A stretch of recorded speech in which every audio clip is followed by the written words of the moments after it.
Matin joyeux à vous, chers amis, lève-tôt et bien, parce que la façon dont vous commencez votre journée tend à donner le ton pour le reste de la journée. Je vous souhaite tout simplement de faire de l'optimisme votre façon d'être. Et si vous ne l'êtes pas par hasard, vous pouvez le devenir en changeant, on va dire, d'attitude, mais aussi de façon de penser. Et surtout, apprenez, chers lève-tôt, à vous débarrasser de vos distorsions cognitives pour avoir une toute nouvelle manière d'envisager les choses. Eh bien, ici, parce que nous sommes dans la remise en question permanente, nous vous servirons une nouvelle sauce. Si vous êtes féru d'informations et d'actualités, sachez-le, madame, monsieur, ce programme, il est le vôtre. Jennifer Sachivi, bonjour. Bonjour Rachida, quelle énergie ce matin? Bah oui, j'ai le tonus, j'ai la forme parce que je suis optimiste. Est-ce que vous l'êtes vous aussi? Je suis très optimiste. N'est-ce pas? Vous croyez en la vie, non? Évidemment, je crois qu'il faut surtout être très optimiste quand on ne va. Et puis le miracle peut se produire. Exactement. Madame Info, j'ai envie de vous appeler ce matin. Alors, on vous retrouve dans un instant, Jennifer Sachivi, pour le bulletin d'information. Avant de quoi est constituée cette émission? Eh bien, aujourd'hui, on parlera d'amour sur l'heure du français. Avec Patrick Diossou et Jean Fondé, nous découvrirons quelques mots et expressions en français qui évoquent l'amour, ce sentiment d'affection, eh bien, et d'attachement envers un être vivant ou une chose. Nous avons recueilli pour vous quelques impressions de citoyens sur leur perception de l'amour. Est-ce qu'ils y croient toujours? Est-ce qu'ils croient en l'amour? Eh bien, c'est un spécial heure du français Love à gogo. Restez avec nous, chers amis téléspectateurs. Eh bien, le débat du jour, lui, il s'intéresse à l'engagement citoyen des jeunes à travers les programmes de leadership. Nous mettrons l'accent sur le programme Jeunes Leaders du Bénin, son impact sur les jeunes. Et surtout, nous nous intéresserons à cet appel à candidature lancé par Friedrich Ebert pour une nouvelle promotion des jeunes leaders du Bénin. Une opportunité que vous pouvez saisir. Eh bien, les détails dans un peu moins d'une heure. Et nous finirons bien sûr aujourd'hui par quelques actualités technologiques. Restez avec nous. Nous sommes bien évidemment le jeudi 13 février 2025 et c'est parti pour le bulletin d'info. Merci.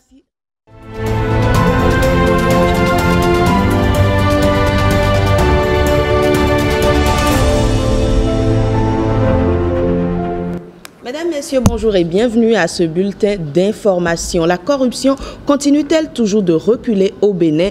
Transparency International rend public son rapport sur l'indice de perception de la corruption 2024. Le Bénin est classé au 69e rang au plan mondial et en Afrique est classé au 6e rang. Il se positionne 7e justement en Afrique à égalité avec la Côte d'Ivoire et le Sénégal. Ariane Da Silva et Benjamin Denagnon nous en disent plus avec un spécialiste. J'analyse cette nouvelle comme une avancée. Ça veut dire que les réformes entreprises par le gouvernement, par l'État béninois pour faire reculer la corruption, ces réformes sont en train de porter leurs fruits. Donc c'est vraiment un résultat à saluer. Les réformes qui permettent de rassurer les différents acteurs qui interviennent dans une économie. Il y a par exemple la numérisation ou la digitalisation. Parce que c'est le contact qui crée la corruption. Quand il n'y a pas de contact entre les acteurs qui interagissent, vous voyez que donc du coup la corruption va reculer. Quand vous prenez la fraude fiscale, aujourd'hui les gens peuvent payer les impôts en ligne, les taxes et autres en ligne. Ce sont des réformes quand même qui ont permis de ne plus mettre en contact les percepteurs et puis donc les contribuables. Autant de réformes qui ont impacté cette évaluation de la corruption par Transparency International. L'indice de perception de la corruption, quand cet indice s'améliore, cela veut dire que le pays est de plus en plus crédible pour traiter avec les partenaires techniques et financiers qui du reste ne supportent pas la corruption. La corruption détruit les relations, détruit la confiance à cause des pots de vin, la fraude, tout ce qui est dessous de table qui ne peuvent pas être évalués mais qui augmentent les coûts des opérations. Et donc, quand l'indice là est à notre avantage, on ne peut que saluer ces résultats du point de vue macroéconomique pour notre pays. Visite d'inspection de Jacques Ayadji dans la commune d'Abomey-Calavi. Le ministre conseiller aux infrastructures, à la gouvernance locale et au cadre de vie s'est rendu sur plusieurs sites ce mardi 11 février suite aux plaintes des populations. Il a procédé à une évaluation de certaines infrastructures routières. Reportage avec Ernest Tétégou et Amandine Agnamboussou.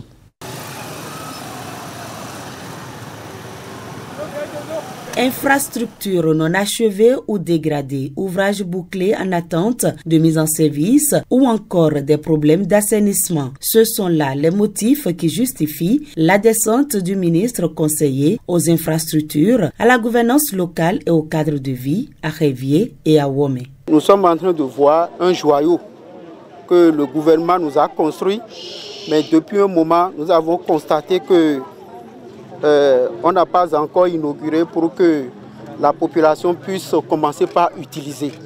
Et c'est des moyens qu'on a mis ici. On a retenu de faire un avenant au marché de Soja Satom pour pouvoir prendre en compte les doléances que les populations sont en train de soulever, à savoir l'aménagement des accès à l'ouvrage. Accès côté sud et côté nord. Aujourd'hui, une communication est finalisée. Le FRESA qui a été mis en place l'a été par l'entreprise Porteo pour permettre qu'on puisse commencer par utiliser l'ouvrage en attendant. En dehors de ça et de toutes ces dispositions qui ont été prises et qui sont sur le point d'aboutir, c'est qu'il y a un problème épineux. C'est la sécurisation du trafic sur l'ouvrage. L'AS, dans son état actuel, peut être ouvert à la circulation, à condition que les gros porteurs n'y soient pas autorisés.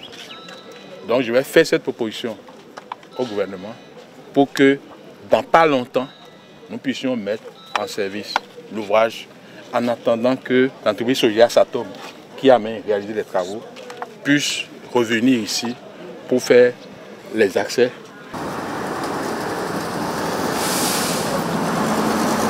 Ici, à Godomé, l'armature de l'échangeur se dégrade à petits coups. Les camions gros porteurs sont incriminés. Ce que j'ai constaté ici, c'est un problème d'incivisme. Il faut qu'on soit clair là-dessus.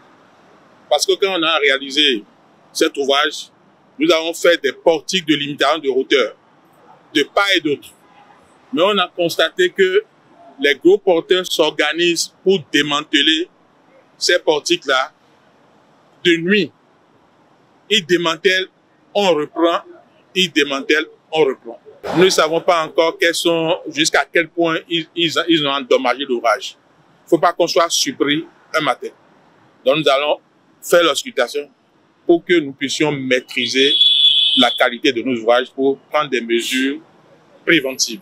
La détérioration des routes et ouvrages crée d'énormes difficultés aux populations. Des propositions pour la réfection, pour soulager leurs peines, seront faites sous peu. Après la commune de Calavi, le ministre conseiller aux infrastructures, à la gouvernance locale et au cadre de vie s'est rendu sur l'axe Le Bélier-Ekpé et à Akpo-Misrété. Il s'est agi pour lui de voir l'état de dégradation de la piste cyclable à Ekpé et d'écouter les populations de Misrété sur les projets de construction en cours dans la commune. On écoute Jacques Ayadji. Nous sommes à Akpo-Misrété où les autorités locales ont lancé un cri de cœur. Elles se sont exprimées de façon à faire croire qu'il y a un problème de conception du projet et qu'on n'a pas tenu compte des riverains dans l'assainissement de la route. Ça a été l'occasion pour la commune, pour ses autorités, d'avoir des éléments de justification et c'est l'objectif même du président de la République en mettant en place le collège des ministres conseillers. On fait des routes, mais il faut être également à l'écoute des populations pour voir leur appréhension, leurs préoccupations et leurs doléances par rapport à ces infrastructures-là. Ils ont posé un problème, le problème est pris en compte dans le projet. Donc à partir de cet instant, nous sommes compris qu'en réalité, il n'y avait pas de problème. Maintenant, par rapport au pays cyclable au niveau de la RN1, entre Sekandi et le carrefour PK18, les populations se plaignent. Il y a trop de grogne. Et nous sommes venus voir.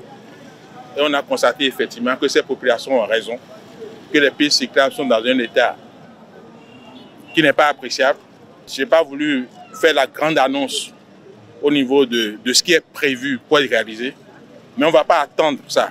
Les pouvoirs que le président nous a donnés, on va utiliser un peu ces pouvoirs-là pour essayer de faire des interventions rapides et provisoires pour soulager les peines des populations en attendant que la réhabilitation en bonne et due forme qui est en préparation puisse démarrer dans les semaines, mois à venir. Le projet de développement des infrastructures agricoles et de désenclavement dans la basse et moyenne vallée de l'Ouémé a été officiellement lancé ce mercredi à Cotonou. C'est un projet d'envergure qui vise à faire de cette vallée une puissance agricole dynamique et compétitive. Il est cofinancé par la BOAD, la Banque islamique de développement et le gouvernement béninois à hauteur de 15 milliards de francs CFA. Gilles Dansou, Jules Kweikou. La vallée de l'Ouémé, une vallée aux potentialités immenses.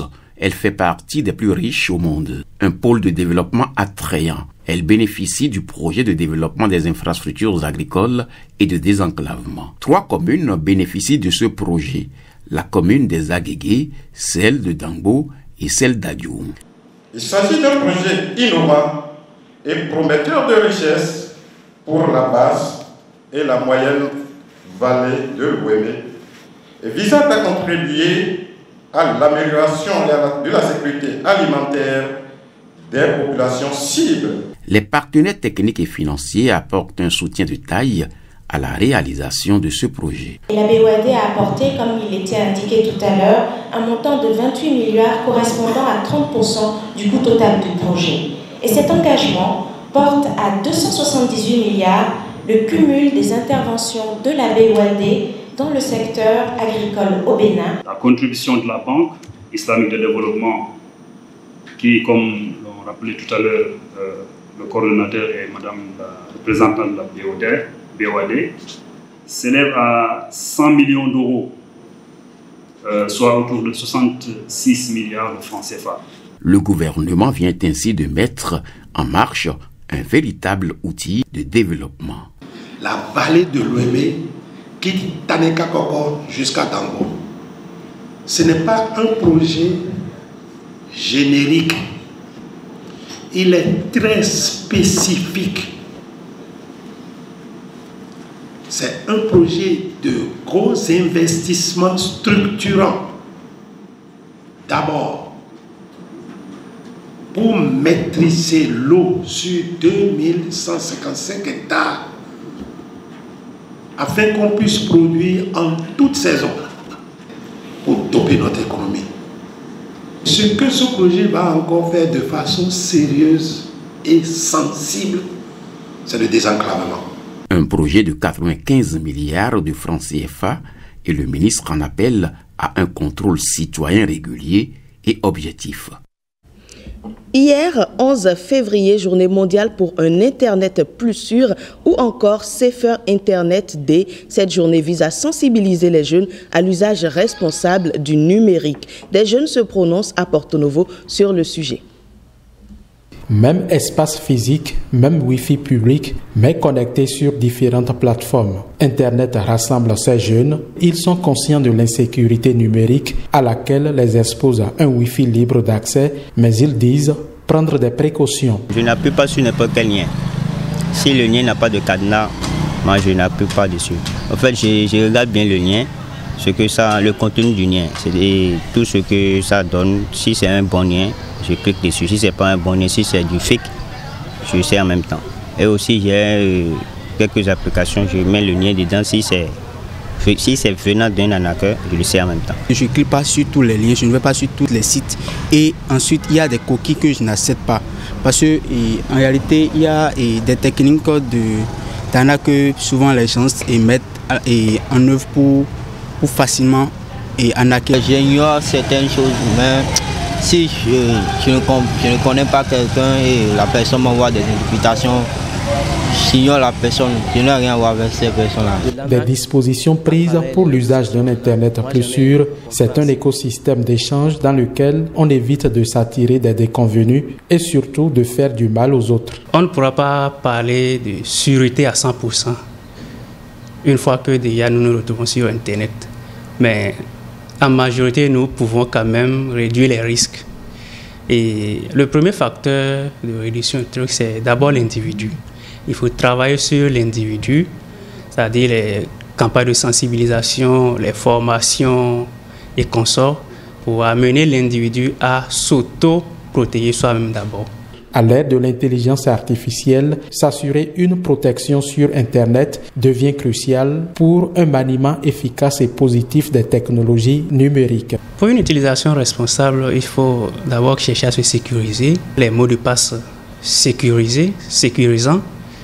Quand on parle de mots de passe sécurisants, je prends un exemple, une combinaison de plusieurs caractères, des caractères spéciaux, des chiffres et lettres respectant plusieurs cases.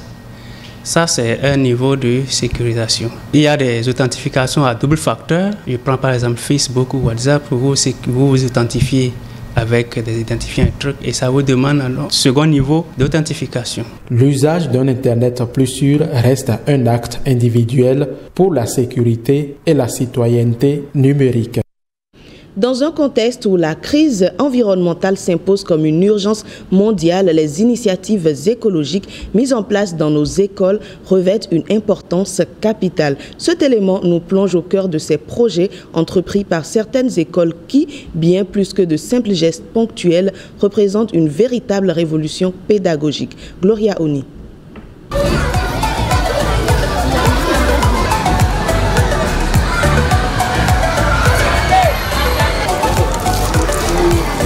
Bien plus préoccupés par l'avenir de notre planète que les générations précédentes, les enseignants sensibilisent aux problématiques écologiques à travers des gestes simples et concrets.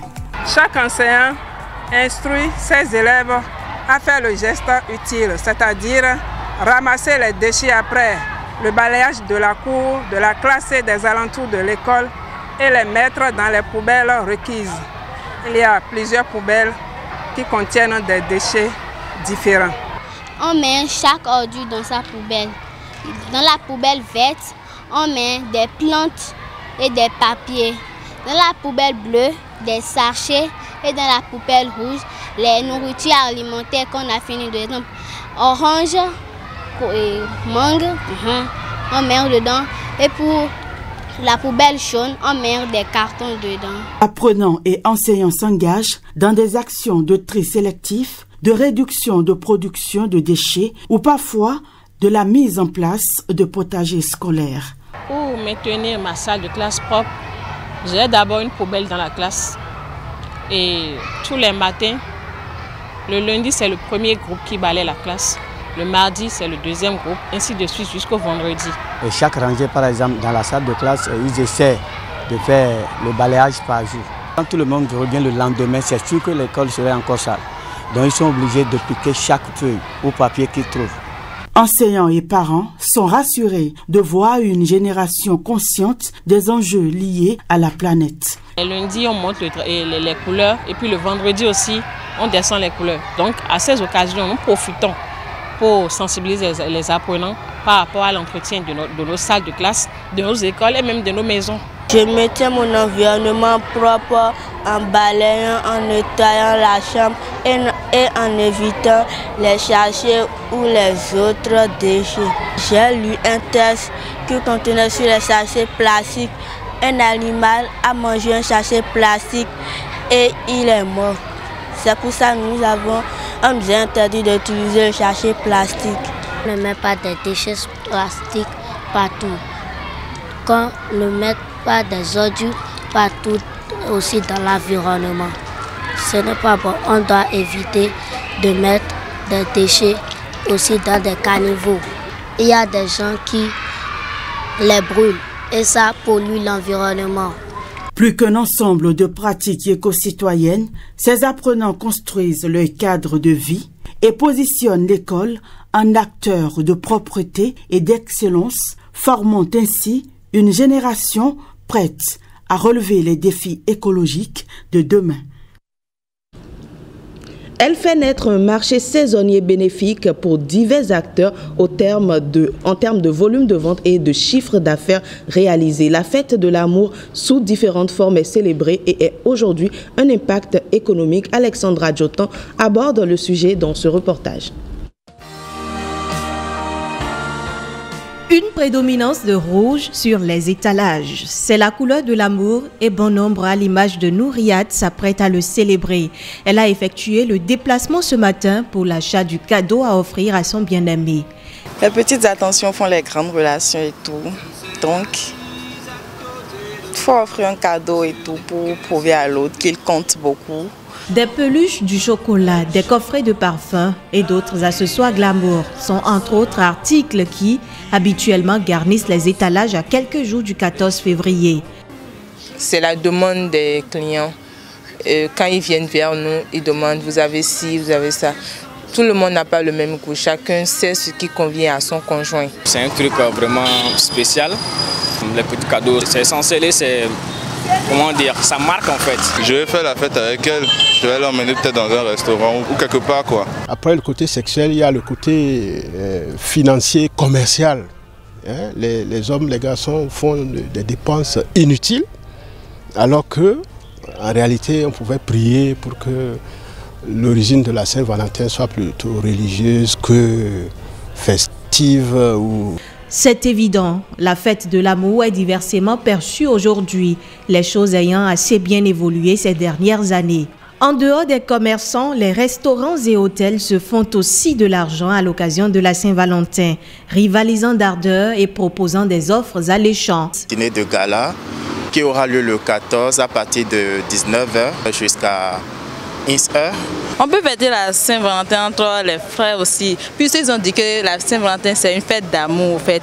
Donc il y a différents types d'amour. Il faut avoir une attention particulière donc, à tout ce qu'il y a autour de soi. Donc il faut inclure dans la célébration pour ma part du 14 février tout ce qui est lié donc, à l'amour. Nous constatons également des gens qui s'habillent en rouge. Comme si ils sont sur d'autres planètes. Dans les boutiques de prêt-à-porter, les ventes de lingerie et tenues glamour se multiplient en cette veille de Saint-Valentin, tout augure de ce que la fête sera belle. Et c'est sur cette note d'amour que nous mettons un terme à ce bulletin d'information. Merci à vous de nous avoir suivis. Merci Jennifer Sachivi. Ce bulletin d'information, ça s'achève sur une belle note. Hein? Absolument. Une belle note d'amour, on va dire, n'est-ce pas? La maladie d'amour. C'est déjà demain. C'est déjà demain, n'est-ce pas? Nous sommes la veille, c'est la veille de la Saint-Valentin. Beaucoup d'amour autour de vous, vous le savez. Donnez beaucoup d'amour. Et important. Moi, j'aime bien ça. J'aime bien le dire. L'amour, ce n'est pas forcément ce sentiment qui nous emmène entre un homme et une femme. C'est l'amour que j'ai pour toi, par exemple, Jennifer Sakivi. C'est l'amour que j'ai pour Patrick Diossou qui va nous rejoindre tout à l'heure. Merci, ma chère. Et c'est l'amour que j'ai pour mon cher Jean Fandé aussi qui va nous retrouver. Voilà, c'est le Dieu de tous les jeudis. Vous le savez, chers amis téléspectateurs. Allez, ils vont s'installer et moi, je lance tout de suite la revue des titres.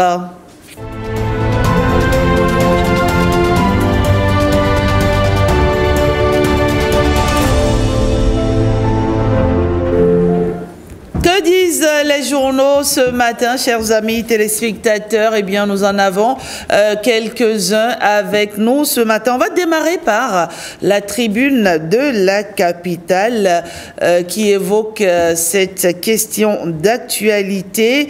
Eh bien, fin du processus de sélection des responsables des médias publics. Eh bien, double consécration pour Angela Kariburu, rabat-elle, lire le compte-rendu du Conseil des ministres. Fin du suspense donc, signe la tribune de la capitale. Alors, un coup d'œil du côté de Dabarou, promotion des cadres étrangers dans des structures étatiques. Eh bien, le Bénin, toujours un désert de compétences, c'est la grosse interrogation en manchette de Dabarou. On quitte Dabarou pour l'emblème Angela Karibo Rabatel, nommée à la tête de l'ex-OETB. C'est l'information partagée, on va dire, par la plupart des médias. L'emblème, toujours, vacances parlementaires, année préélectorale 2025. Eh bien, Brice Fagbemi, un député engagé au plus près des citoyens.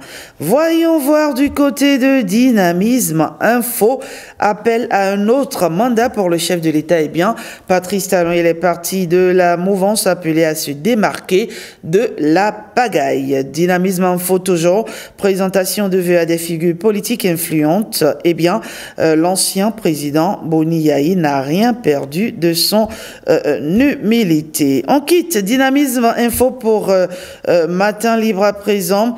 Entrepreneuriat africain, la fondation Tony Eloumelou autonomise 1000 jeunes, 6 millions de dollars bientôt investis grâce au partenariat avec les Émirats Arabes Unis. Message de Kloubou Noumonvi Agbessi au peuple, le boom agricole au Bénin, boomagé, troisième partie.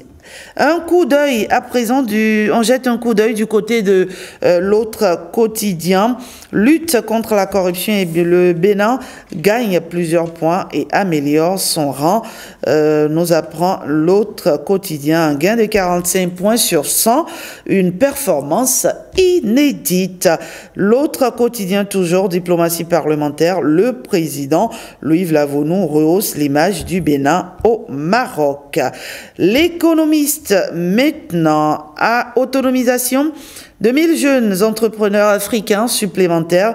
La fondation Tony Eloumelou signe un accord aux Émirats Arabes Unis. C'est la grosse information en manchette de l'économiste. Et on va clore cette rubrique de la revue des titres avec Info Matin qui s'intéresse à l'ambiance délétère entre le Bénin et le Niger. Eh bien, les excuses publiques de Gildas Agoncan au Niger l'emportent au Bénin. Voilà, ce sera tout pour la revue des titres de ce jour. Une légère pause et je retrouve le duo Patrick Diossou et Jean Fandé. Retour en plateau pour poursuivre notre matinale et je rappelle très rapidement la question de ce jour en lien, bien entendu, avec le débat qui porte sur les programmes de leadership au Bénin. Quels impacts sur le Bénin? Et la question, elle est celle-ci. Pensez-vous que les programmes de formation au leadership ont un réel impact sur l'engagement civique et la participation des jeunes dans leur communauté? On compte sur vous, vous le savez, sur le forum de discussion qui a lieu à 8h. Vous le savez, vos avis, ils comptent. Et partagez-les avec nous sur Facebook, sur WhatsApp également, sur Twitter. Nadège Sani sera là dans un instant et elle va partager avec nos téléspectateurs vos différents avis. Allez, c'est l'heure pour nous d'aller découvrir les nouveaux mots à l'ordre du jour, de nouvelles expressions, de nouvelles pensées. Et c'est avec Patrick Diossou et Jean Fandé.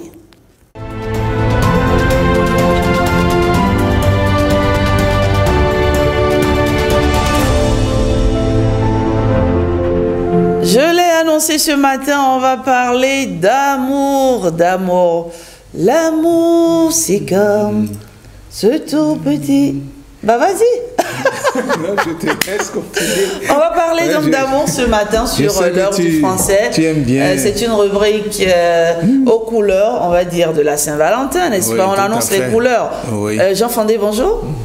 Je te souhaite le bonjour, Rachid. Bah oui. Rebonjour à Patrick. Merci beaucoup. J'ai saisi l'opportunité pour souhaiter le bonjour à tous nos amis téléspectateurs, à tous ceux qui aiment ce que nous faisons par ici.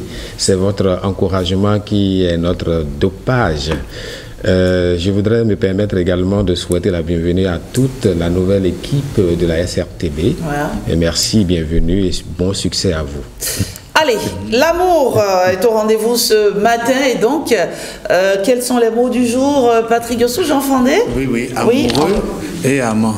Oui, l'amour comme tu l'as dit, l'amour comme s'il en pleuvait, nuit sur le galet. Amoureux. Ça c'est Francis Cabrel, non? Non?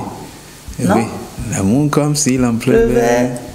Nuit sur le galet, oui. Alors, amoureux, l'amoureux et l'amant, est-ce qu'il y a une différence? Et quelle est la différence, M. Fandé? Voilà, il y a forcément une différence, n'est-ce pas, Jean Fandé? Oui, tout à fait, il y a toujours une différence. Ce qu'il faut d'abord retenir, c'est que lorsqu'on parle d'amour, comme me le disait hier un étudiant, c'est que c'est un terme qui a plusieurs sens, qui se retrouve dans tous les compartiments de la vie. Ça a tellement plusieurs sens tous que les domaines. Jean Fandé, les citoyens que nous avons rencontrés dans la ville de Cotonou ont tellement donné d'explications. Alors, nous leur avons déjà posé la question de savoir c'est quoi l'amour. C'est la première chose la première question qu'on leur a posée. Oui. Vous avez envie de découvrir ce qu'ils nous ont dit? Allez, on leur donne priorité. C'est quoi l'amour? Voici leur réponse. C'est le sentiment qu'on procure quand on ne sait pas ce qu'on fait. Parce que quand tu sais ce que tu fais par rapport à une personne, ça devient de l'attirance. Ça veut dire que tu as un intérêt particulier par rapport à la personne. Mais quand tu aimes, tu ne peux pas savoir pourquoi tu aimes cette personne et tu as toujours envie de faire du bien à cette personne. Donc c'est comme ça que je peux définir l'amour. L'amour, c'est l'affection qu'on apporte à quelqu'un, ce qu'on est prêt à donner, ce qu'on est prêt à sacrifier pour cette personne-là. L'amour, c'est un lien qui lie deux personnes, deux ou plusieurs personnes qui les permet de fonder une famille. Vous êtes amoureux? Non. Pourquoi? Je suis pas amoureux. Moi j'aime mes potes, j'aime mes amis et tout, mais je ne suis pas amoureux de quelqu'un en ce moment. Non, je ne suis pas amoureuse. L'amour c'est beau, non? Qu'est-ce qui est bon dedans? À part les enfants, il y a quoi? Ce sentiment d'être aimé par quelqu'un? Non, excusez-moi. Je n'ai jamais été amoureux. Je n'aime pas donner mon cœur. Bon, je n'aime pas cette histoire d'amour là, parce que je n'aime pas la déception en fait. Quand je suis amoureux, j'ai amour à toi. Je te vois tout le temps, je suis content. Mon cœur est ouvert pour toi. Boum, boum, boum. Voilà, nous leur avons demandé c'est quoi l'amour et est-ce qu'ils sont amoureux. Voilà, ce sont leurs réponses. Jean Fandé, un petit sourire au coin des lèvres. Alors, au fait, c'est ça. C'est ça. Et le premier intervenant qui dit qu'en réalité, quand on aime, on ne peut pas savoir pourquoi on aime. Ça n'a pas de raison parce qu'à partir du moment où ça commence par se justifier, je l'aime parce que, s'il y a le parce que, la justification, ça veut dire que ce n'est plus de l'amour. Donc il y a une raison parce que à l'origine l'amour est aveugle.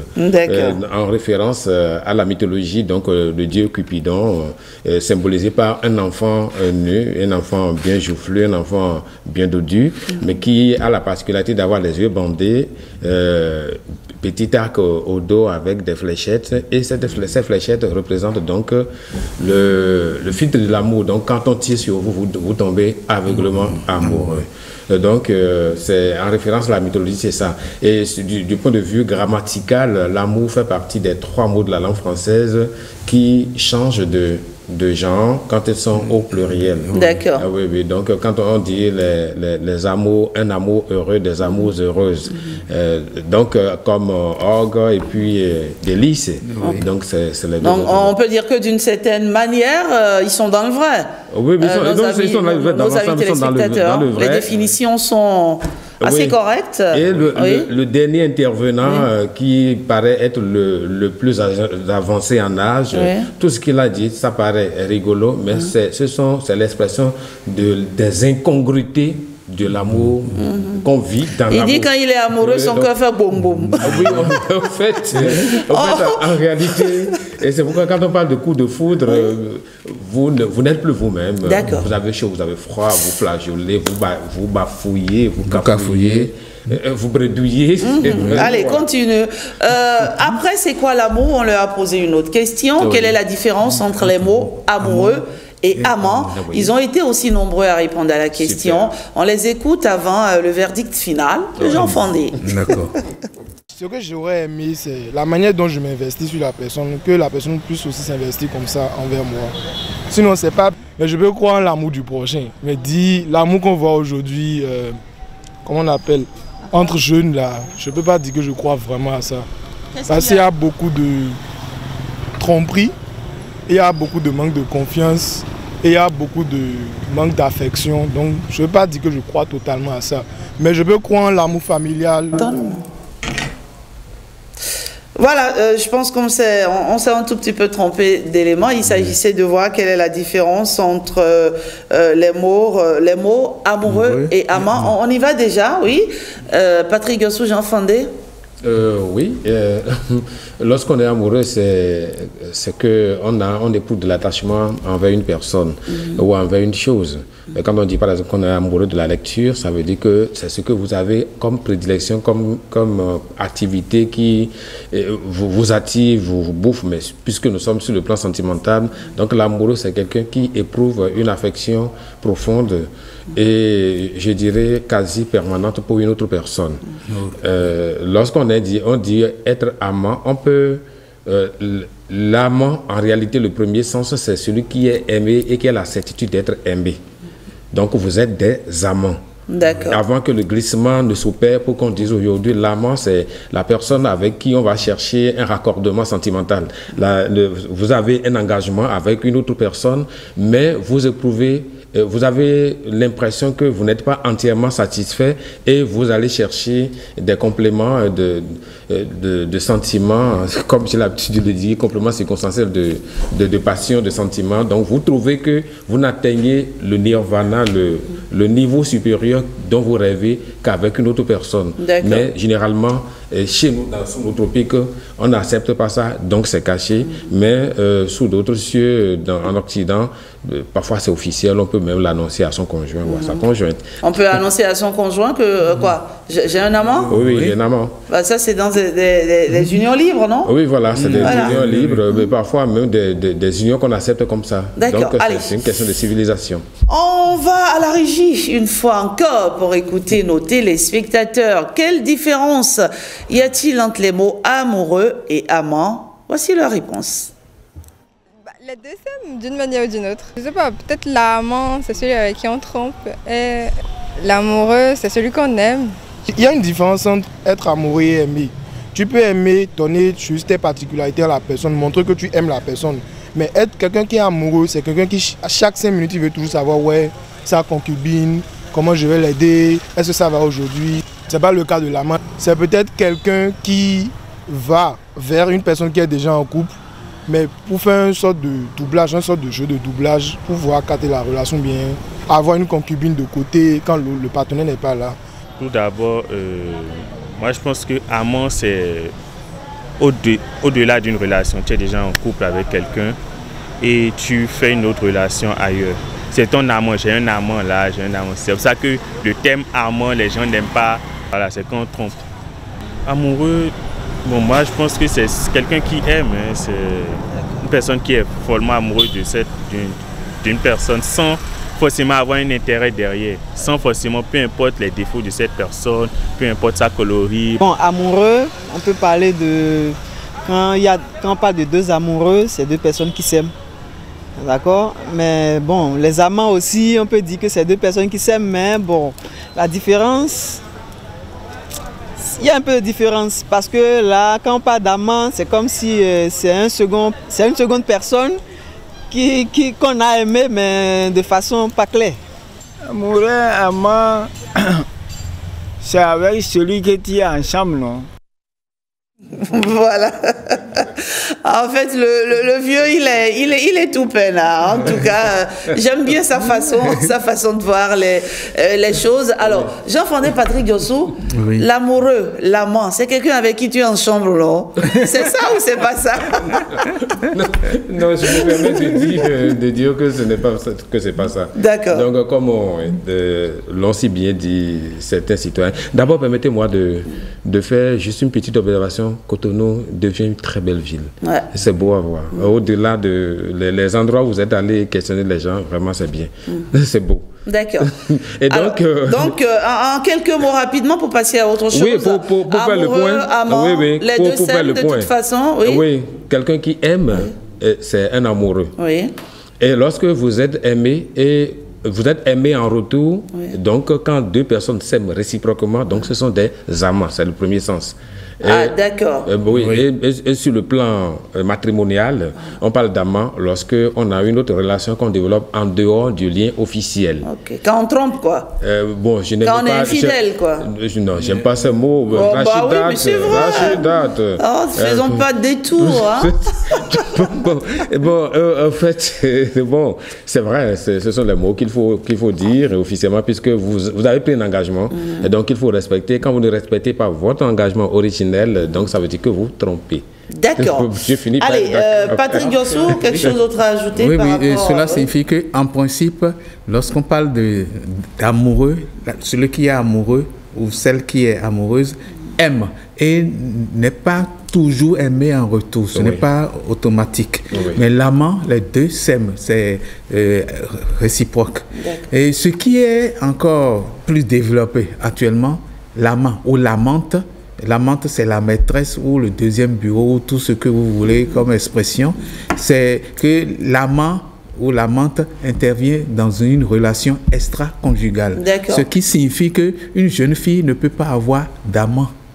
Une jeune fille... Parce qu'a priori, elle est libre. Oui, elle est libre. Elle n'a pas d'engagement, elle n'est pas mariée. Elle a un amoureux. Ou elle est amoureuse. Maintenant, si elle a un amant, cela signifie qu'elle a un engagement. Et dès qu'elle a un engagement, elle n'est plus jeune fille nubile. D'accord, c'est compris, tout est clair. Parlons maintenant des langages de l'amour.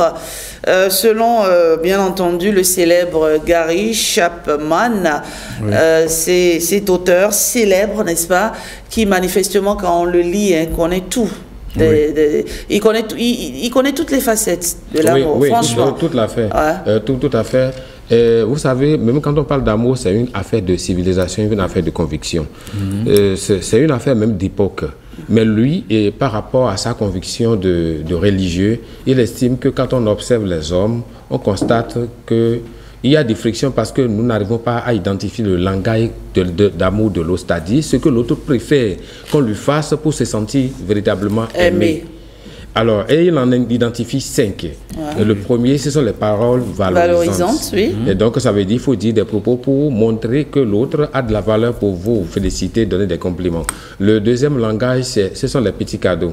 Les moments de qualité, les cadeaux, d'accord. Les cadeaux d'abord, parce qu'on ne peut pas dire qu'on aime l'autre sans de temps à autre lui donner des choses. Et il ne faut pas forcément attendre les grandes occasions. Parce que ceux qui attendent des grandes occasions avant de prouver leur amour ne savent pas aimer. D'accord. Et troisième, il y a les moments de qualité. Si vous aimez quelqu'un, vous devez lui consacrer du temps. De sortir, aller dans des endroits calmes où vous pouvez vous sentir vraiment intime l'un à l'égard de l'autre ou bien très proche l'un de l'autre, il le faut. Il y a également les services rendus. Lorsque l'autre est en situation de difficulté, c'est pas seulement un droit qu'on condamne pour non-assistance à personne en danger. Et donc, non-assistante, il faut toujours assister l'autre dans la mesure du possible. Et le dernier langage, c'est le langage du toucher physique. Vous ne pouvez pas dire que vous aimez quelqu'un sans être très proche physiquement de la personne. Vous allez voir que les enfants, pour exprimer leur amour, ils sont très câlinants, très accrochants, très collants. Et parfois, même ça agace les parents qui ont beaucoup de choses à faire. On les renvoie à la télé, on les renvoie vers... C'est un langage... Non, c'est un langage d'affection, c'est leur langage d'amour. Ils veulent qu'on les pouponne, ils veulent qu'on leur dise de belles paroles avant de les renvoyer. Et c'est un droit inaliénable pour les enfants. Dans nos traditions, évidemment, dans la tradition béninoise, il y a bien d'autres exigences. Il y a certains qui vont dire, tu dois considérer aimer mes parents, tu dois aimer la même religion que moi, et tu dois faire ceci autant. De toute façon, comme on le dit généralement, ce sont les affinités qui font les amitiés. D'accord, très bien. Et toi, tu aimes quoi déjà? Qu'est-ce que tu aimes en amour? Qu'est-ce que l'autre devrait faire pour que tu te sentes aimé? Le respect, la considération. Vous savez, dans le chapitre 2 de comment se faire des amis de Dale Carnegie, Dale Carnegie exprime les besoins humains. Et le dernier qu'il a dit, le sentiment de notre importance. Alors, si l'autre ne trouve pas que tu es important pour lui d'une manière ou d'une autre, l'amour ne peut pas avoir des assises, ne peut pas avoir de fondement. Le respect, la considération. Oui, le respect, la considération. Parce que le mari qui n'est pas respecté, qui n'est pas considéré, ne peut pas être source de guide pour les enfants. Et c'est la femme qui doit l'inspirer. Et réciproquement. Parce qu'il faut montrer aux enfants que leur maman est très, très importante pour toi. C'est à ce prix que vous pouvez rester en synergie pour mieux éduquer les enfants, par exemple. Très bien. Patrick Diossou, c'est quoi pour toi déjà C'est l'attention. C'est l'attention. Oui. Toi, tu es un gros bébé. Hein? Un gros bébé. Un gros bébé. Allez, on va écouter. On va écouter nos téléspectateurs. On revient sur l'élément précédent, joué, on va dire, par erreur, n'est-ce pas? Allez, on regarde. Ce que j'aurais aimé, c'est la manière dont je m'investis sur la personne, que la personne puisse aussi s'investir comme ça envers moi. Sinon, c'est pas bien. Quand tu aimes quelqu'un, tu te donnes à la personne et un retour, c'est comme si tu es enfermé dans une cage et la personne ne t'aime pas en retour. L'attention, peut-être s'intéresser plus à mes projets, peut-être si je fais des créations et tout. Là, je saurais que tu aimes ce que j'aime, ce que je fais. Tu m'encourages aussi dans mes projets, de même que moi aussi, je peux donner ce type d'amour-là, encourager cette personne dans sa réussite. Et moi, par exemple, ça ne me gêne pas si on touche mon téléphone. Si on est en relation, c'est free, quoi. Chacun est libre de faire ce qu'il veut avec l'objet de l'autre. Bon, il y a ce que vous appelez secret. Je ne sais pas ce qu'on met dans secret, mais si c'est de l'amour intime entre deux personnes, une femme et un homme, il doit avoir pas de secret. En amour, j'aime le romantisme. Voilà. Et oui, le toucher, c'est important aussi. Des câlins. En amour, hein, il faut des câlins, d'accord, pour rendre le truc un peu plus vivifiant, on dit. Hein. Quand il est attentionné, en tout cas beaucoup plus que la moyenne, là, je peux dire que cette personne m'aime. Ah, peut-être les cadeaux, les mots d'amour et autres. Je t'aime, tu veux manger quoi, je t'offre quoi, c'est des mots d'amour, en tout cas pour moi. Je t'aime, tu veux manger quoi? C'est les mots d'amour. Elle vit ce qu'elle dit en fait. D'accord, allez, en tout cas, chacun sa manière d'aimer. J'ai suivi celui qui a parlé, il y a quelqu'un qui a parlé d'attention, qui a continué exactement ce que je dis. Mais l'attention, ce n'est pas simplement câliner, cajoler ou caresser. L'attention, c'est être celui qui peut donner des conseils pour toutes les actions, et même pour les réactions. Action, réaction, activité, acte, c'est l'attentionner. Et c'est ça que je dis qui est le vrai amour. D'accord. La vraie manifestation de l'amour.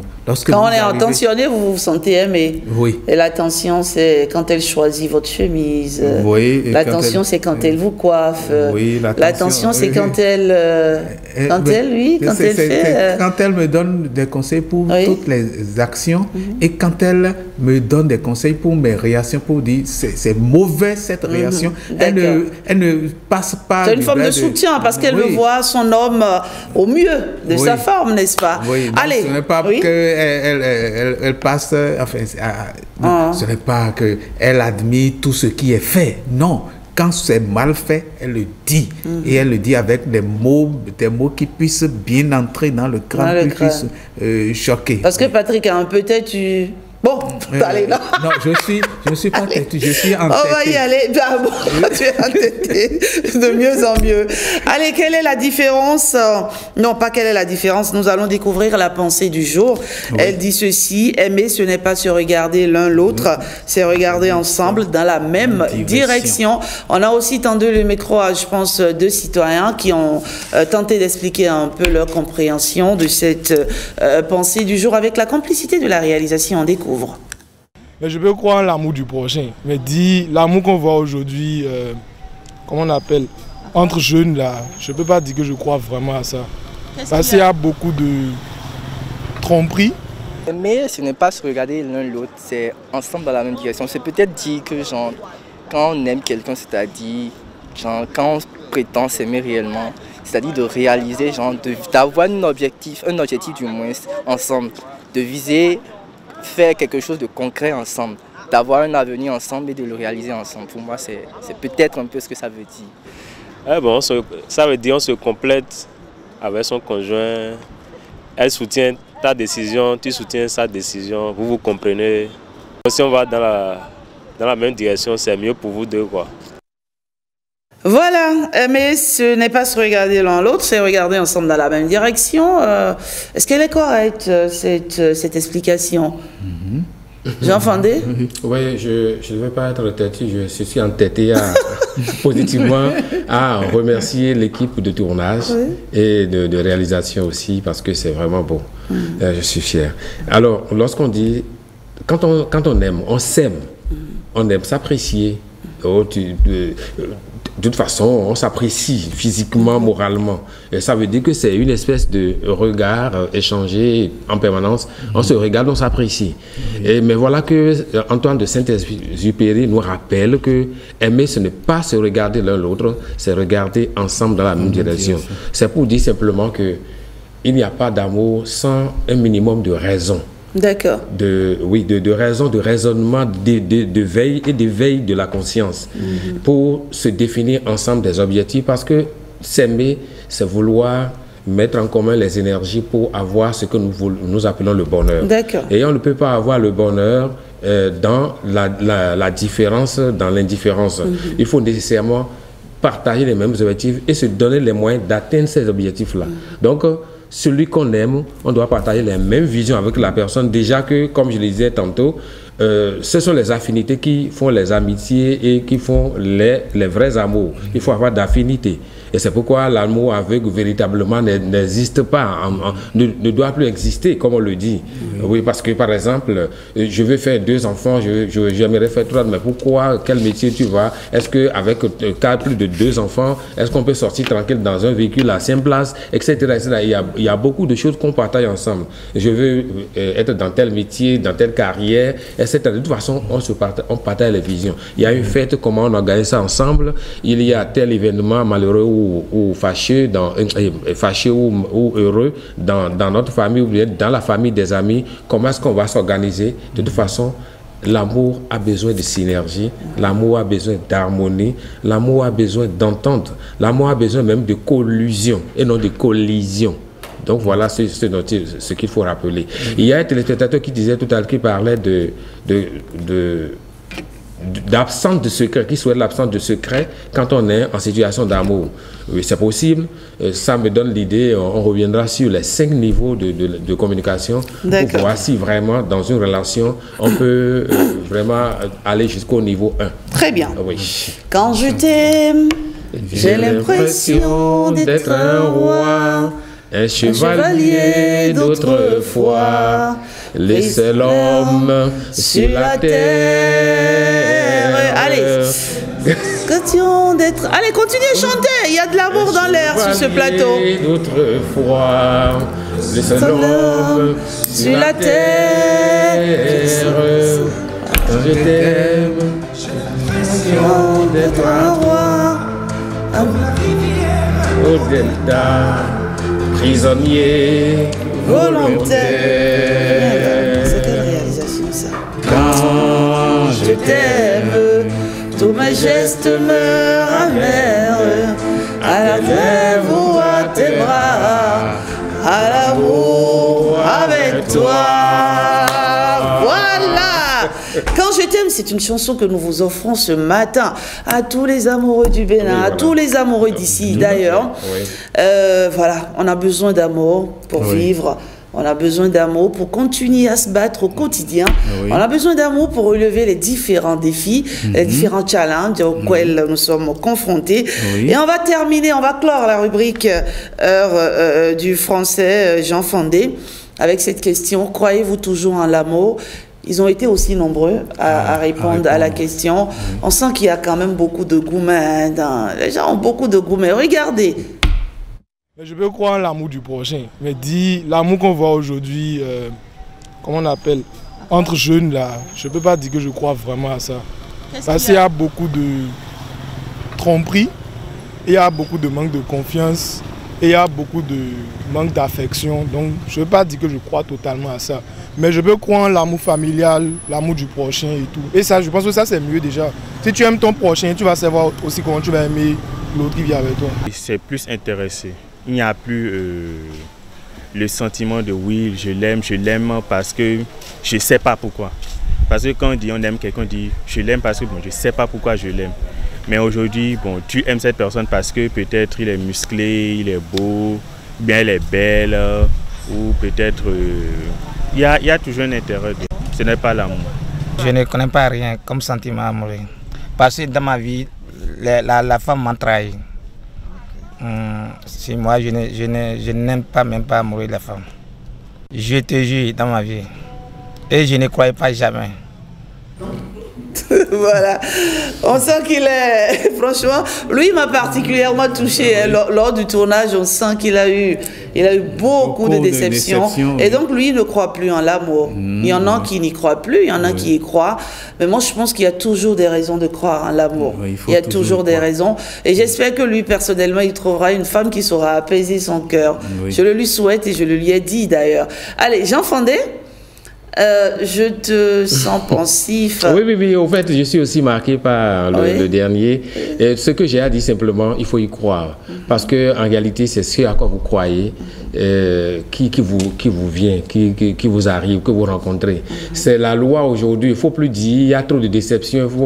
On n'ira pas aimer les animaux, on n'ira pas aimer les montagnes. Dites, croyez en l'amour et soyez amoureux, rendez service et le vrai amour finit toujours par tomber. C'est comme une mangue mûre, quoi. Moi, je pense que quelles que soient les blessures du cœur de notre vie, il faut toujours croire en l'amour parce que l'amour existe. L'amour n'a jamais manqué d'exister. Et quel que soit l'âge, il faut toujours penser que l'amour existe et continuer d'aimer parce que, comme j'aime bien le dire, le cœur ne porte pas de rides. D'accord. J'ai quelques messages ici, malheureusement je ne pourrai pas tous les lire, mais il y a un ami qui me dit ceci, il dit Rach, l'amour n'existe pas, quel amour, c'est intérêt. Non. Allez, ça existe toujours. Ça existe toujours, d'une manière ou d'une autre, il faut y croire, moi j'y crois. C'est pas parce qu'il y a un accident d'avion qu'on ne va plus prendre d'avion, c'est pas parce qu'on a fait une mésaventure qu'il n'y aura pas de meilleures aventures. C'est peut-être votre ange gardien qui vous notifie que c'était le mauvais chemin, le meilleur reste à venir. Exactement. Et Cécile et Nicanor nous diront en tout cas que l'amour existe toujours à travers cette chanson, Toi et moi, qu'on offre aux téléspectateurs pour sortir, n'est-ce pas, de cette rubrique Heure du français, puisque le débat nous attend et nos experts, ils sont déjà là. Ils vont nous éclairer, nous édifier dans un instant. Allez, avec la complicité de la réalisation, Toi et moi, c'est Sima Nicanor. On peut l'entendre déjà en fond sonore, s'il vous plaît. Jean Fandé, ce sera tout. On va se retrouver jeudi prochain, n'est-ce pas? Oui, tout à fait. Jeudi prochain. Patrick Diosso, on se retrouve également jeudi prochain sur la rubrique Heure du français. Bonne Saint-Valentin à vous, n'est-ce pas? Allez, écoutez ceci.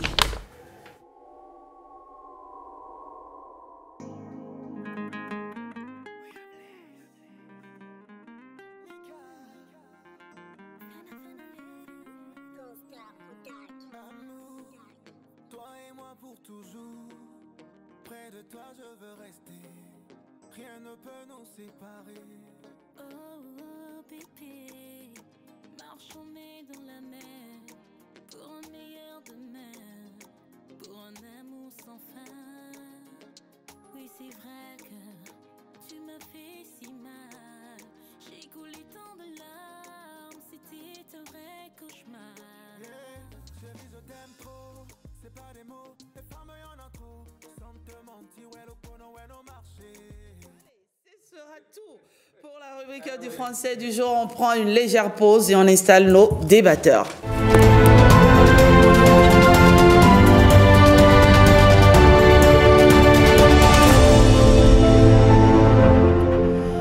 Travailler avoir un leadership certain et essentiel, on ne cessera jamais de le dire. Ça permet de prendre confiance en soi et aussi d'aller plus loin dans ses projets en entreprise, on va dire dans sa vie, tout simplement. Et de nombreux programmes s'y consacrent. Quels sont leurs impacts sur les jeunes? Ce matin, je reçois 3 invités pour en parler. J'ai avec moi Rodrigue Maouna Thiobé. Bonjour. Bonjour madame. Merci d'être sur ce plateau. C'est un plaisir. Vous êtes président du réseau des alumni. C'est bien ça, on dit alumni, n'est-ce pas? Réseau alumni. Alumni, voilà. Des jeunes leaders du Bénin. Des jeunes leaders du Bénin. Merci d'être avec nous. Osnia Bankoto, bonjour. Bonjour. Vous êtes jeune leader, spécialiste des questions de droits humains, paix et sécurité. Merci d'être là ce matin. Un troisième invité, Kodjo Hélène, bonjour. Bonjour madame. Vous êtes, vous, secrétaire général de COSI Bénin, alumni du programme JLB. Cela s'entend bien entendu, jeune leader du Bénin. Alors, déjà, on va commencer par définir ce que c'est qu'un programme de développement de leadership. Monsieur Atiobé. Merci une fois encore. Pour nous, un programme de développement du leadership, c'est un programme de leadership, je dirais. C'est un programme qui prépare la jeunesse aux enjeux de gouvernance, qui engage en fait la jeunesse pour des causes et des valeurs, qui amène la jeunesse à pouvoir être mieux aguerrie pour faire face aux défis. Et il y en a beaucoup au Bénin? Oui, au Bénin, on dira, il y a des programmes, mais il y a, parmi ces programmes, il y a un programme dont nous allons parler tout à l'heure, évidemment. Comme le programme Jeune Leader du Bénin de la Friedrich Ebert Stiftung. Voilà. D'accord. Et donc, Osnia Bankoto, vous êtes jeune leader et vous avez déjà bénéficié d'un programme de leadership. Parlez-nous-en un peu. Alors, je dirais même que je suis un pur produit des programmes de leadership. Je vais juste en citer 2 majeurs. Le YALI. J'ai été alumni YALI 2017. D'accord. Ça fait quelques années déjà. Et également jeune leader du Bénin. J'ai été alumni. J'ai suivi le programme en 2020. Et donc, voilà, je suis un pur produit de ce programme. Et je peux vous dire que ce programme a changé quelque chose en moi, ou plutôt réveillé quelque chose qui sommeillait en moi ou qui somnolait en moi.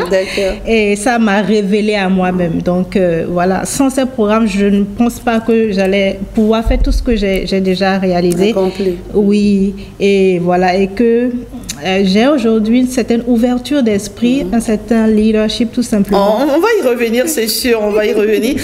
Kodjo Hélène, vous aussi, vous êtes secrétaire général de COSI Bénin, alumni du programme JLB. J'imagine que comme elle aussi, ça vous a donné, on va dire, une toute nouvelle façon de voir les choses, non? Oui, évidemment, évidemment. Et moi, j'ai fait la formation des jeunes leaders du Bénin, de la fondation Friedrich Ebert, en 2016.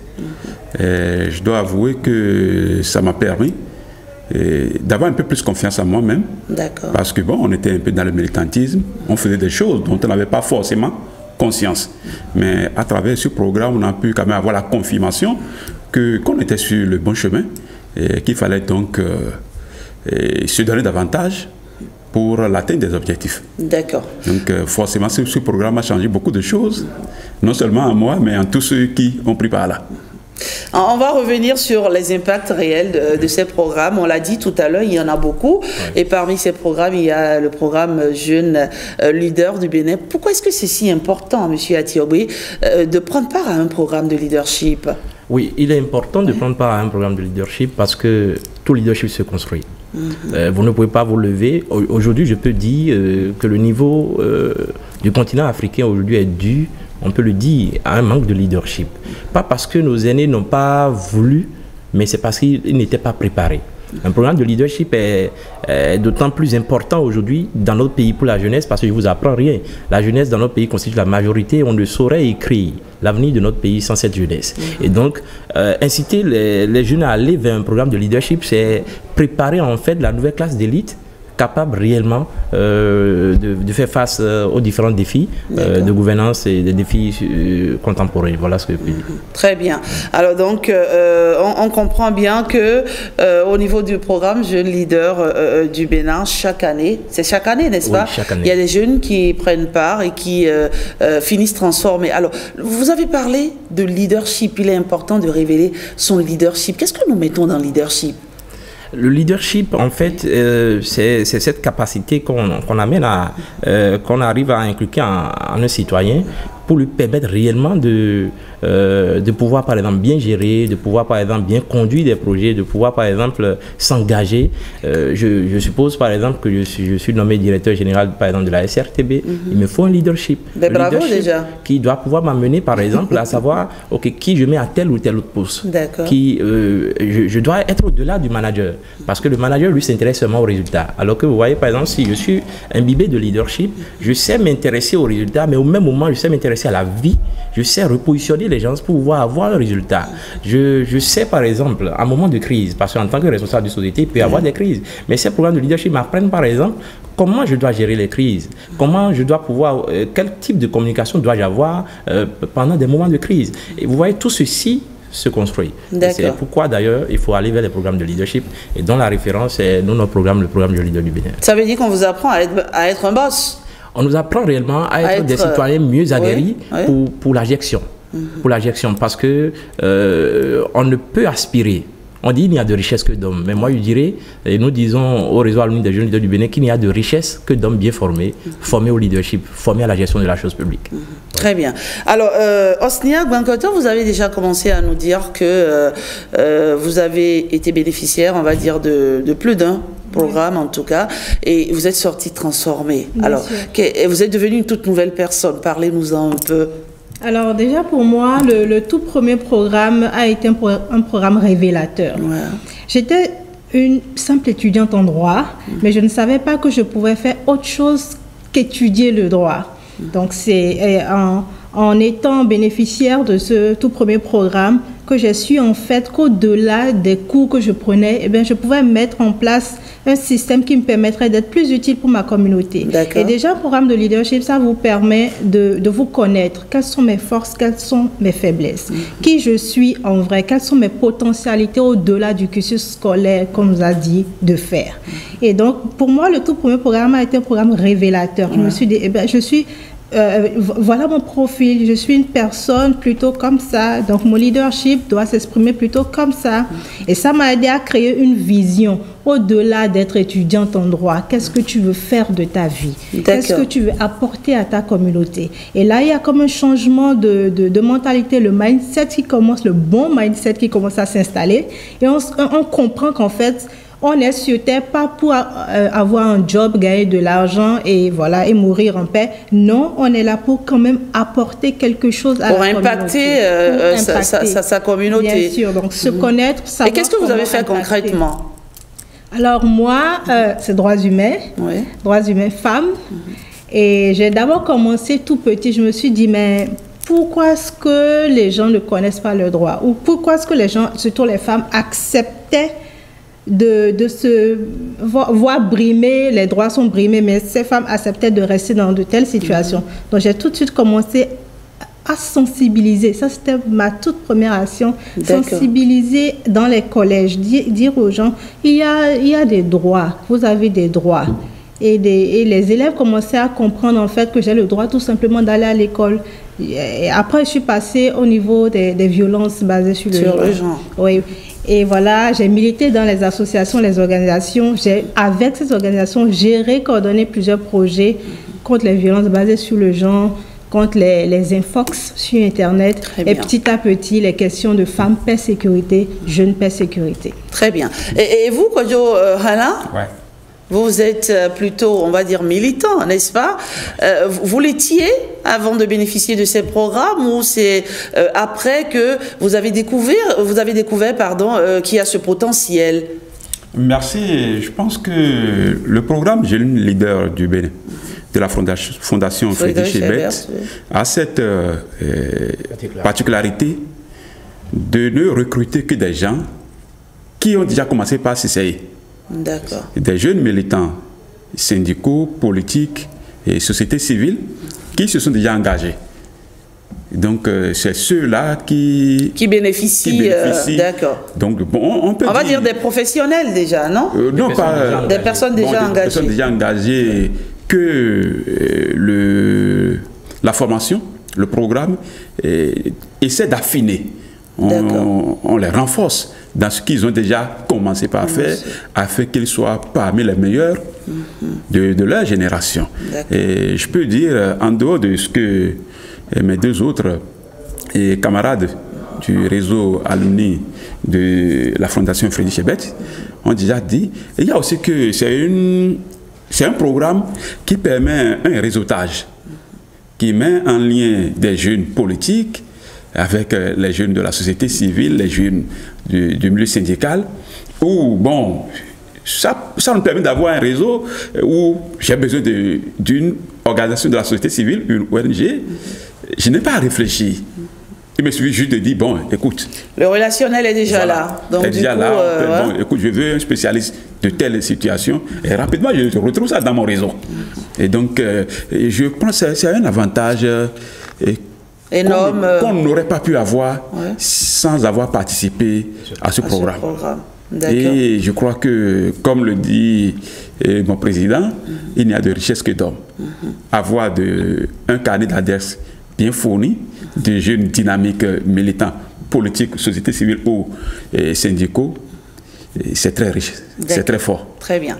Alors, qui mieux que le président pour nous parler de ce programme Jeunes Leaders du Bénin? Qu'est-ce que c'est en quelques mots? Alors, le programme Jeunes Leaders du Bénin, c'est un programme initié par la Fondation politique Friedrich Ebert qui, dans nos pays depuis 2014, sélectionne la crème des crèmes de la jeunesse béninoise.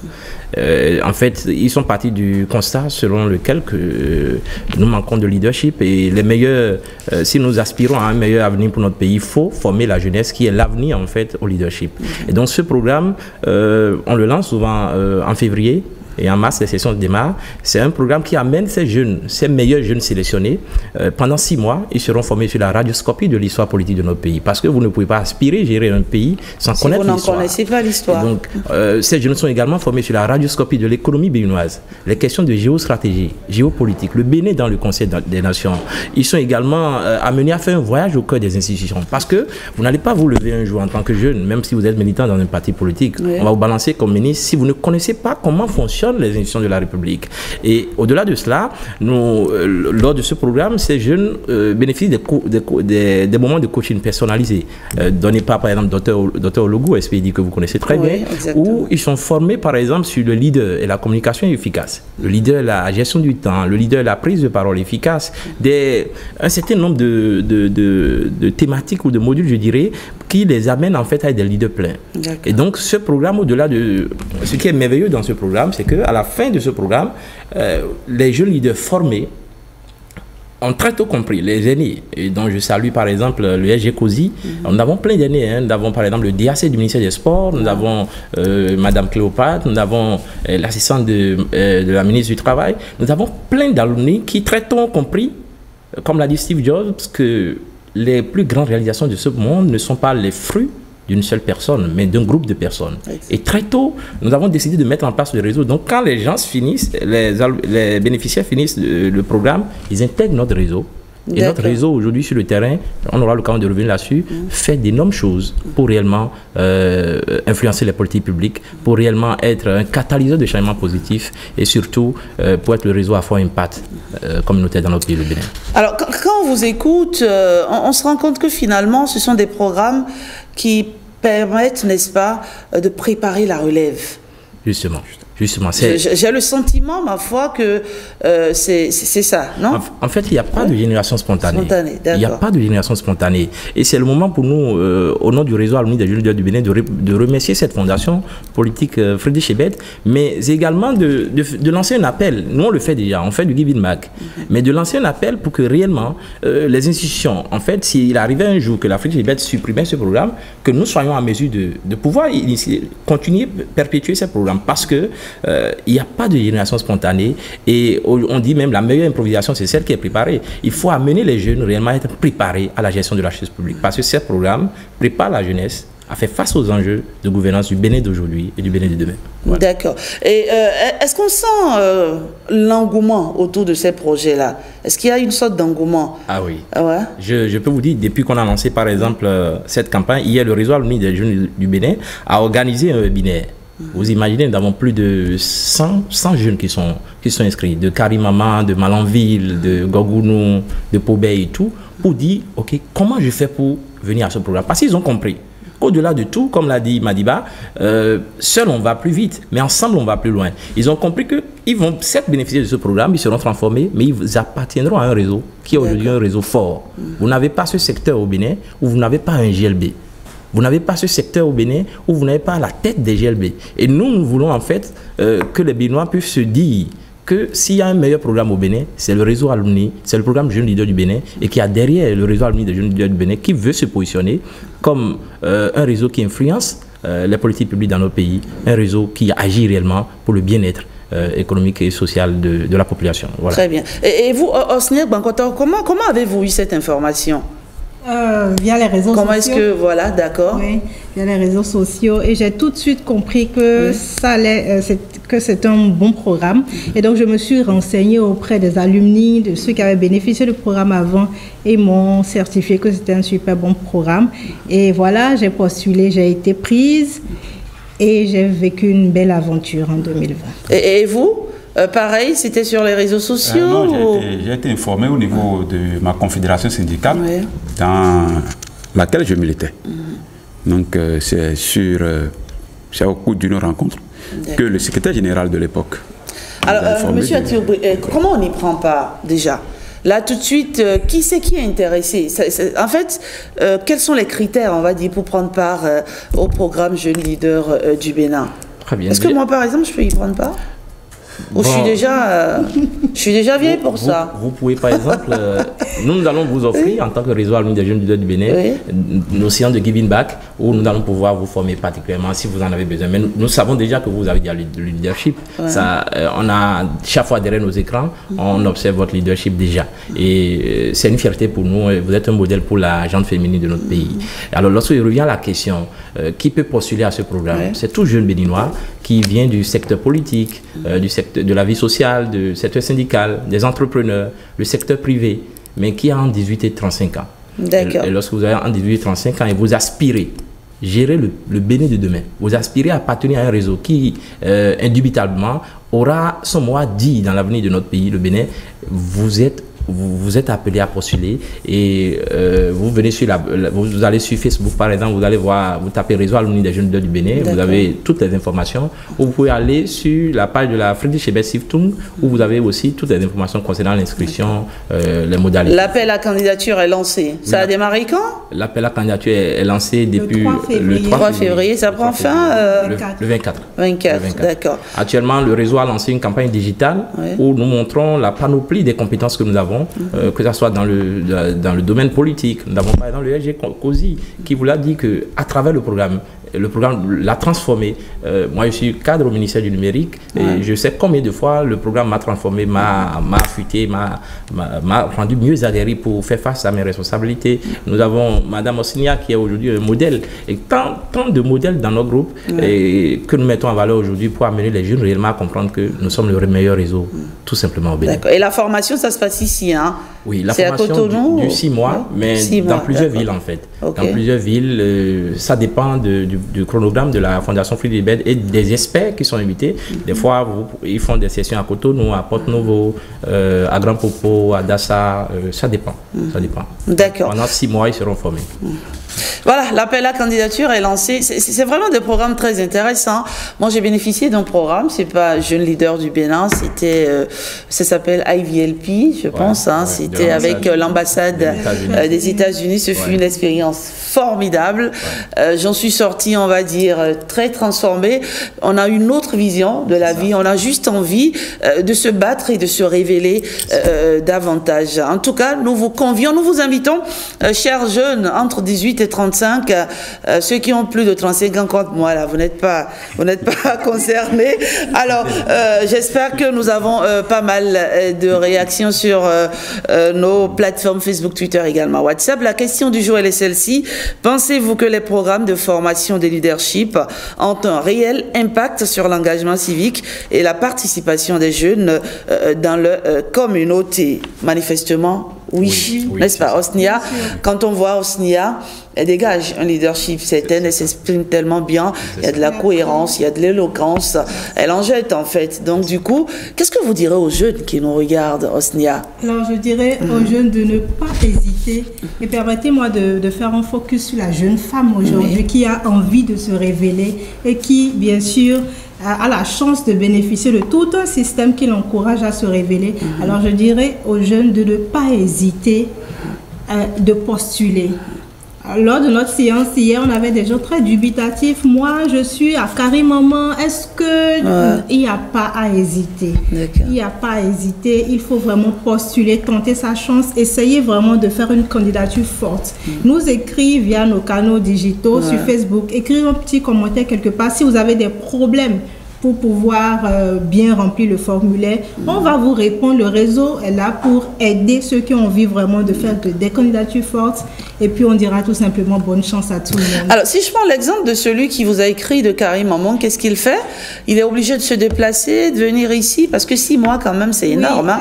Comment ça se passe? Est-ce que le programme soutient financièrement aussi les participants? En fait, c'est un programme très inspirant et très bien organisé, parce que dès que vous êtes sélectionné, tous frais de déplacement, d'hébergement sont pris en compte en fait par la fondation.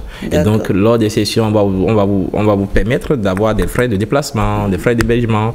Vous serez bien nourri aussi, mais au-delà de cela, vous serez bien formé et mieux aguerri pour faire face aux défis qui attendent notre pays dans le Conseil des Nations. Voilà. Très bien. Oui. J'aimerais rajouter que même pour les personnes handicapées, il n'y a pas d'obstacle. Il n'y a pas d'obstacle. Si vous vous sentez capable, surtout vous avez envie d'en apprendre sur votre pays et de révéler votre leadership, vraiment, il n'y a pas à hésiter. Il faut juste postuler au programme Jeune Leader du Bénin. Monsieur Kodjo, Oui, je vais juste dire aux jeunes de 18 à 35 ans de s'engager dans ce programme, parce que la vie ne peut pas se résumer seulement on va travailler, on revient à la maison, on mange, on dort. Il faut que chaque jeune puisse se préparer à contribuer au développement de notre pays. Et cette contribution ne peut pas se faire dans l'ignorance. Il faut apprendre, savoir ce que c'est vraiment que notre pays et sur quel point on peut contribuer à le faire grandir davantage. D'accord. Nous allons recevoir Nadège Sani, c'est Madame Web du forum de discussion. Elle a checké pour nous, elle a fait le tri des différents commentaires et va les relayer sur cette plateforme. Et je rappelle une fois encore la question du jour, elle est celle-ci. Pensez-vous que les programmes de formation au leadership ont un réel impact sur l'engagement civique et la participation des jeunes dans leur communauté? J'imagine que les jeunes ont été nombreux à opiner.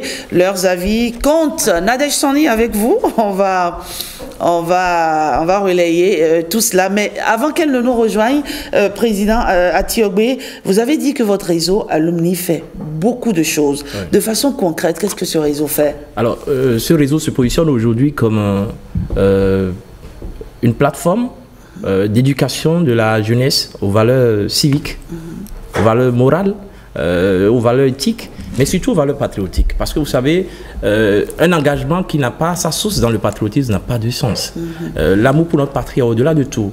Vous voyez, nous avons initié un programme magnifique depuis 5 ans aujourd'hui, que nous avons appelé le camp pépinière du citoyen, qui est un programme qui nous amène à aller dans les milieux reculés, à aller à la rencontre des adolescents, à les former, par exemple, sur la démocratie, les valeurs, les principes démocratiques, à les former par exemple sur le patriotisme, à les former sur le bien-être social, l'entrepreneuriat, l'engagement civique. Parce que, parlant d'engagement civique, c'est l'autre point fort de ces programmes de leadership. Parce que l'engagement civique, en fait, vous savez, le développement de notre pays ou le repositionnement de notre pays et de notre continent passera par l'engagement de chacun des fils et filles de nos pays.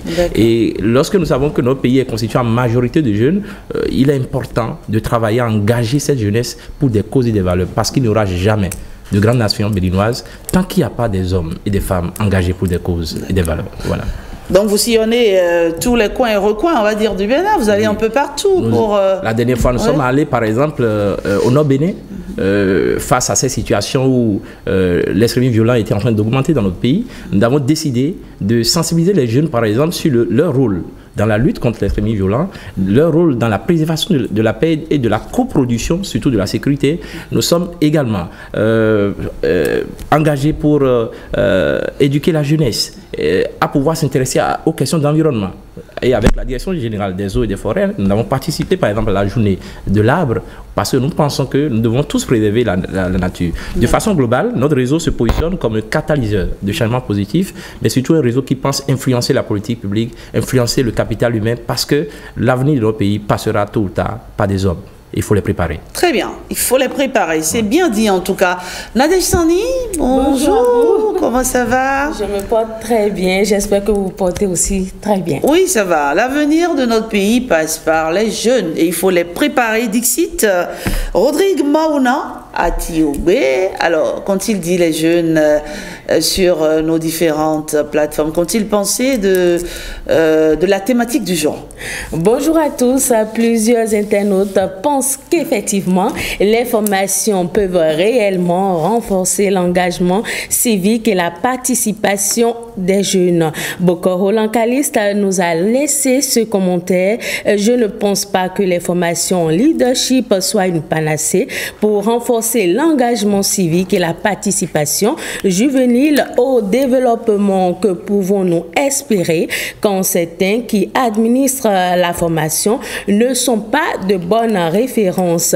L'exemple vient d'en haut et il n'y a pas de réaction spontanée. WeavS pense que le leadership ne s'apprend pas. Le leadership est normalement une capacité qu'une personne doit avoir en elle.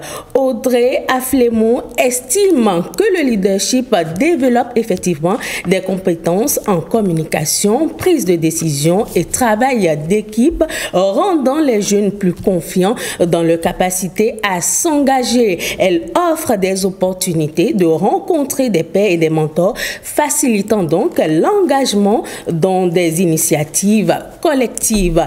Esprit Saint partage le point de vue d'Audrey Aflemou. Il souligne que le leadership va aider le jeune à conduire ses pairs à la connaissance et maîtrise des droits et devoirs de la société afin que la société puisse vivre en paix.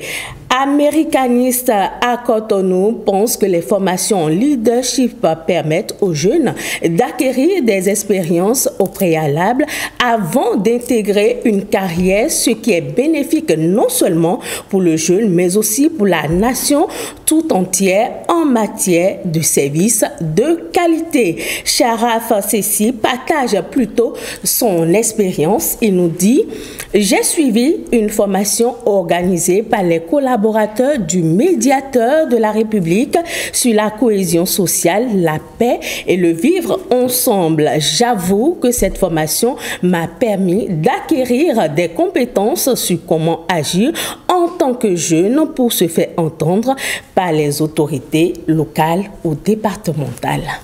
Voilà, je pense que les avis des internautes rejoignent un peu ce que nous avons dit sur ce plateau. Mais j'ai noté quand même un commentaire, ma foi, il est important de revenir là-dessus. Quand il dit, par exemple, le leadership ne s'apprend pas. Oui.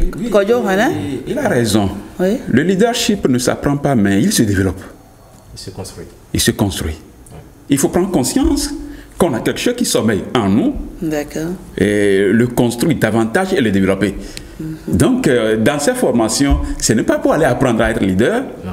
Vous avez déjà commencé par faire les premiers pas et on vous confirme on vous rassure que ce que vous avez commencé par faire là, c'est ça qui est bien. Ou alors, on vous montre que ce que vous avez commencé par faire, ce n'est pas dans le bon sens, il faut changer de sens. Et donc, ce ne sont pas des programmes pour former ou créer le leadership en quelqu'un, mais c'est pour le construire davantage et le développer. C'est bien cela, M. Attioré? Oui, justement, parce que on l'a vu. Moi j'ai souvent pensé qu'on pouvait apprendre à être leader. Vous pouvez apprendre à être... On peut ne pas naître avec des prédispositions et les développer après. On peut les développer après, mais il faut déjà avoir quelques brins. D'accord. Et le programme, en fait, vient aiguiser en fait, le leadership, vient aiguiser votre sens de l'engagement pour des causes et des valeurs. Et donc, ce programme vient en fait construire ce début de leadership qui est en vous. Parce qu'au-delà de tout, au-delà de tout, chacun d'entre nous a un brin de leadership, mais il faut en fait l'affûter, il faut en fait l'aiguiser pour nous révéler à nous-mêmes et surtout pour nous amener à nous engager pour notre pays. Voilà. Et j'ai aussi noté ce deuxième commentaire d'un internaute qui dit que c'est bien ces programmes, mais parfois ceux qui administrent ces programmes n'ont pas de bonnes références. Et